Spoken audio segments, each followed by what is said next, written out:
नमस्कार दोस्तों दोस्तों स्वागत है आप सभी का। दोस्तों आज के इस वीडियो में हम क्लास 12th का फिजिक्स से रिलेटेड टॉप 50 प्रश्न देखेंगे। दोस्तों यह काफ़ी सिलेक्टेड प्रश्न है जो कि पिछले कई वर्षों से आपके एग्ज़ाम में पूछे जाते हैं और आने वाले एग्ज़ाम में पूछने की पूरी संभावना है। तो दोस्तों वीडियो बहुत ध्यान से लास्ट तक देखें। तो चलिए स्टार्ट करते हैं, जिसमें आपका पहला प्रश्न है, स्थिर विद्युत क्षेत्र होता है तो स्थिर विद्युत क्षेत्र संरक्षी होता है। दोस्तों अगला प्रश्न संख्या 2 है, ध्रुव प्रबलता का एसआई मात्रक होता है तो ध्रुव प्रबलता का एसआई मात्रक एम्पियर मीटर होता है। दोस्तों अगला प्रश्न संख्या 3 है, आयाम मॉडुलन में मॉडुलन सूचकांक होता है तो आयाम मॉडुलन में मॉडुलन सूचकांक 0 से 1 के बीच होता है। दोस्तों अगला प्रश्न संख्या 4 है, किलोवाट घंटा मात्रक है तो किलोवाट घंटा ऊर्जा का मात्रक है। दोस्तों अगला प्रश्न संख्या 5 है, समतल दर्पण की वक्रता त्रिज्या होती है तो समतल दर्पण की वक्रता त्रिज्या अनंत होती है। दोस्तों अगला प्रश्न संख्या 6 है, 1 कूलम आवेश बराबर होता है तो 1 कूलम आवेश बराबर 3 × 10⁹ ESU होता है। दोस्तों अगला प्रश्न संख्या 7 है, निकेल है तो निकेल लौह चुंबकीय होता है। दोस्तों अगला प्रश्न संख्या 8 है, लेंस की क्षमता का एसआई मात्रक है तो लेंस की क्षमता का एसआई मात्रक डायोप्टर होता है। दोस्तों अगला प्रश्न संख्या 9 है, हाइड्रोजन स्पेक्ट्रम की कौन सी श्रेणी दृश्य भाग में पड़ती है तो हाइड्रोजन स्पेक्ट्रम की बामर श्रेणी दृश्य भाग में पड़ती है। दोस्तों अगला प्रश्न संख्या 10 है, एक पतले फिल्म के रंग का कारण है तो एक पतले फिल्म के रंग का कारण व्यतिकरण होता है। दोस्तों अगला प्रश्न संख्या 11 है, लेंज का नियम का संबंध है तो लेंज का नियम का संबंध ऊर्जा से है। दोस्तों अगला प्रश्न संख्या 12 है, स्वप्रेरकत्व का एसआई मात्रक होता है तो स्वप्रेरकत्व का एसआई मात्रक हेनरी है। दोस्तों अगला प्रश्न संख्या 13 है, इलेक्ट्रॉन वोल्ट द्वारा मापा जाता है तो इलेक्ट्रॉन वोल्ट द्वारा ऊर्जा को मापा जाता है। दोस्तों अगला प्रश्न संख्या 14 है, मुक्त आकाश का परावैद्युतांक होता है तो मुक्त आकाश का परावैद्युतांक 8.85 × 10⁻12 फर्मी मीटर होता है। दोस्तों अगला प्रश्न संख्या 15 है, ताप बढ़ने पर अर्धचालक का प्रतिरोध तो ताप बढ़ने पर अर्धचालक का प्रतिरोध बढ़ता है। दोस्तों अगला प्रश्न संख्या 16 है, डायनमो का कार्य का सिद्धांत आधारित है तो डायनमो के कार्य का सिद्धांत विद्युत चुम्बकीय प्रेरण के सिद्धांत पर आधारित है। दोस्तों अगला प्रश्न संख्या 17 है, प्रकाश का अनुप्रस्थ तरंग की पुष्टि करता है तो प्रकाश के अनुप्रस्थ तरंग की पुष्टि ध्रुवण करता है। दोस्तों अगला प्रश्न संख्या 18 है, विद्युत हीटर में जिस तत्व का व्यवहार किया जाता है वह है तो विद्युत हीटर में जिस तत्व का व्यवहार किया जाता है वह नाइक्रोम है। दोस्तों अगला प्रश्न संख्या 19 है, डायोड का उपयोग करते हैं तो डायोड का उपयोग रेक्टिफायर की तरह करते हैं। दोस्तों अगला प्रश्न संख्या 20 है, 6 गुणांक का एसआई मात्रक है तो 6 गुणांक का एसआई मात्रक हर्ट्ज है। दोस्तों अगला प्रश्न संख्या 21 है, विद्युत चुंबकीय क्षेत्र की फ्लक्स की एसआई इकाई है तो चुंबकीय क्षेत्र की फ्लक्स की इकाई टेस्ला है। दोस्तों अगला जीवाश्म की आयु का पता की जाती है तो जीवाश्म की आयु का पता कार्बन डेटिंग से किया जाता है। दोस्तों अगला सौर ऊर्जा का स्रोत है तो सौर ऊर्जा का स्रोत नाभिकीय संलयन है।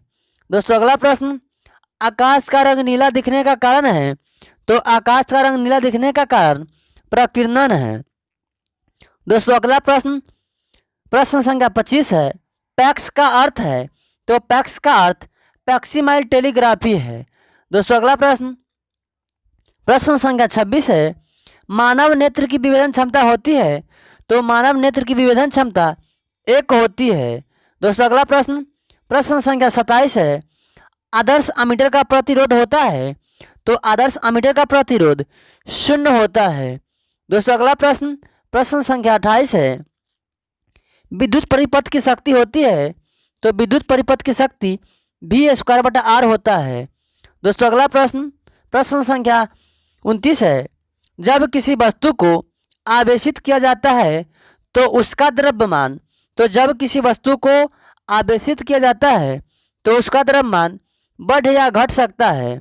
दोस्तों अगला प्रश्न, प्रश्न संख्या 30 है। एक आवेशित चालक की सतह के किसी बिंदु पर विद्युत क्षेत्र की तीव्रता होती है? तो एक आवेशित चालक के सतह पर किसी बिंदु पर विद्युत क्षेत्र की तीव्रता सतह के लंबवत होती है। दोस्तों अगला प्रश्न, प्रश्न संख्या 31 है। साबुन के बुलबुले को जब आवेशित किया जाता है तो उसकी त्रिज्या, तो साबुन के बुलबुले को जब आवेशित किया जाता है तो उसकी त्रिज्या बढ़ती है।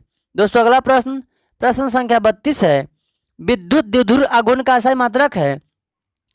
तो विद्युत द्विध्रुव आघूर्ण का SI मात्रक कूलम्ब मीटर है। दोस्तों अगला प्रश्न, प्रश्न संख्या 33 है।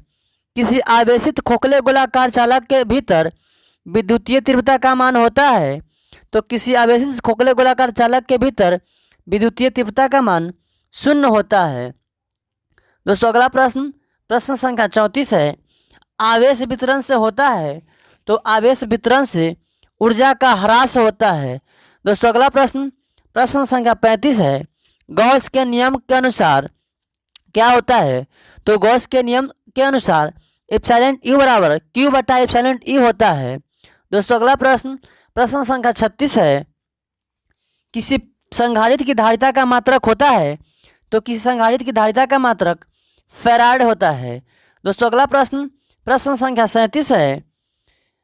आवेशित खोखले गोलीय चालक के अंदर विद्युत क्षेत्र की तीव्रता होती है?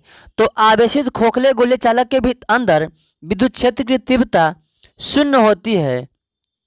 दोस्तों अगला प्रश्न, प्रश्न संख्या 38 है। ताप बढ़ने पर अर्धचालक का प्रतिरोध, तो ताप बढ़ने पर अर्धचालक का प्रतिरोध घटता है। दोस्तों अगला प्रश्न, प्रश्न संख्या 39 है। तांबा का कार्यफलन होता है? तो तांबा का कार्यफलन कुछ इलेक्ट्रॉन वोल्ट होता है। दोस्तों अगला प्रश्न, प्रश्न संख्या 40 है। सबसे अधिक आकृति होती है? तो सबसे अधिक आवृत्ति होती है? तो सबसे अधिक आवृत्ति गामा किरणों की होती है। दोस्तों अगला प्रश्न, प्रश्न संख्या 41 है। जल को कीटाणु रहित करने के लिए उपयुक्त है? तो जल को कीटाणु रहित करने के लिए पराबैंगनी विकिरण उपयुक्त होता है। दोस्तों अगला प्रश्न, प्रश्न संख्या 42 है।